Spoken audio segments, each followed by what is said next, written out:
posicionamento relativo.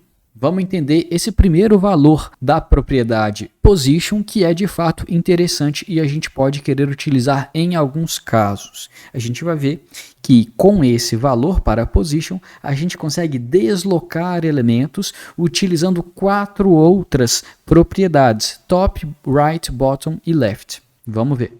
O posicionamento relativo coloca os elementos na mesma posição como se eles estivessem no fluxo padrão.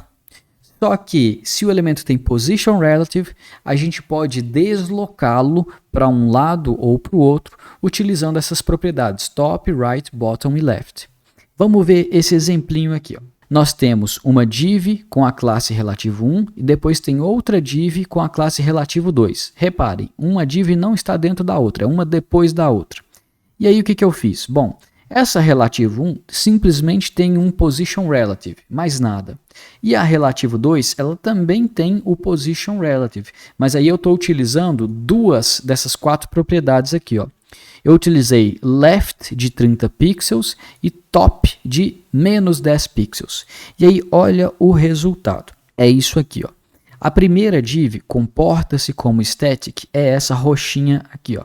Então, ela tem um position relative, mas eu não defini nenhuma dessas outras 4.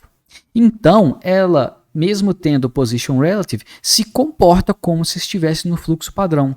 Então, essa div roxinha, por mais que ela tenha o position relative, ela está no mesmo lugar. Agora, a segunda div, que é mas pode ter um deslocamento, ela tem, além do position relative, valores para left e top. E isso provoca um deslocamento nessa div. Então, olha que interessante. Esse deslocamento vai ser à esquerda de 30 pixels e acima de menos 10 pixels. À esquerda de 30 pixels é esse deslocamento aqui. Ó. Então, esse espaço aqui é 30. E esse espacinho que ela foi para cima, avançando em cima da div anterior, é de 10 pixels. Só que, como é para cima, tem esse menos aqui. Como que a gente pode entender isso aqui? Ó? 30 pixels é a distância dessa div, é o quanto ela deslocou da margem esquerda dela, porque era para ela estar aqui, ela deslocou 30 pixels à esquerda. Tá? Isso quer dizer que, como está positivo, né, aqui seria 0, aqui seria 30. E esse top de menos 10, se ele fosse positivo, ela estaria 10 pixels abaixo de onde ela estaria, né, nessa margem acima. Só que como eu pus negativo, ela avançou em cima do outro elemento, ficando, né, menos 10 pixels acima. E aí, olha só, se a gente remover essa classe dessa segunda div, onde que ela estaria? Estaria como se ela tivesse um position static.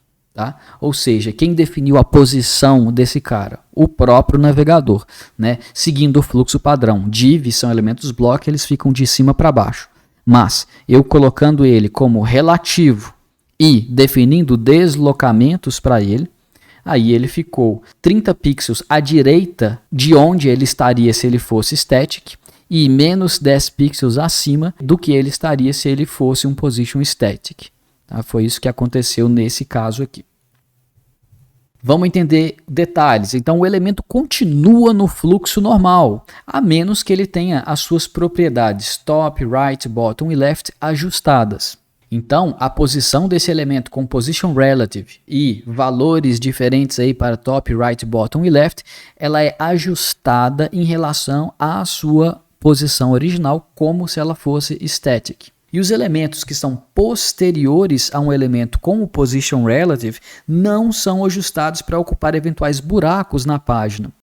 Aqui, se a gente tivesse 3 divs, se eu tivesse uma terceira div aqui, ó, começando aqui embaixo, essa terceira div, sei lá, alaranjada que estaria aqui embaixo, ela não subiria para ocupar esse buraquinho que foi deixado pela segunda div. Tá? Ficaria um espaço em branco. Esse é o position relative. E para que ele serve? Quando que eu vou utilizar esse cara na prática? Bom, quando a gente ainda quer deixar o navegador posicionar um elemento, né, numa certa posição, mas dar um leve deslocamento para esse elemento. Né? Olha só essa página aqui do site neocities.org. esse pedacinho da página aqui, ó, uma questão de charme, assim, de design, ele está deslocado alguns pixels acima de onde ele estaria, só para dar um charme.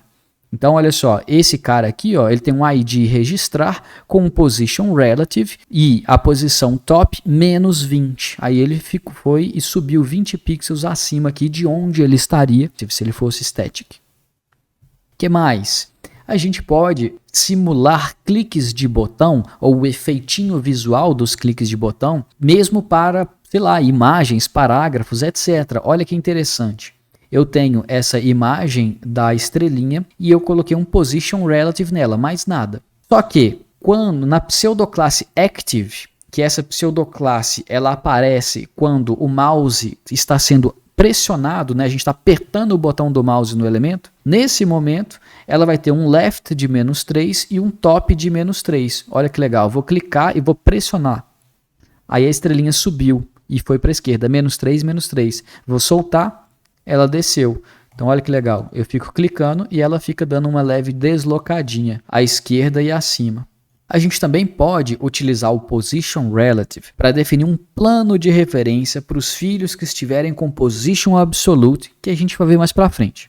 Por enquanto, só guardem que existe um outro motivo, e esse aqui ele é até bastante comum, para a gente utilizar position relative sem necessariamente utilizar left, top, bottom e right. Mas vamos ver isso direitinho já já, quando a gente falar de posicionamento absoluto. Vamos lá.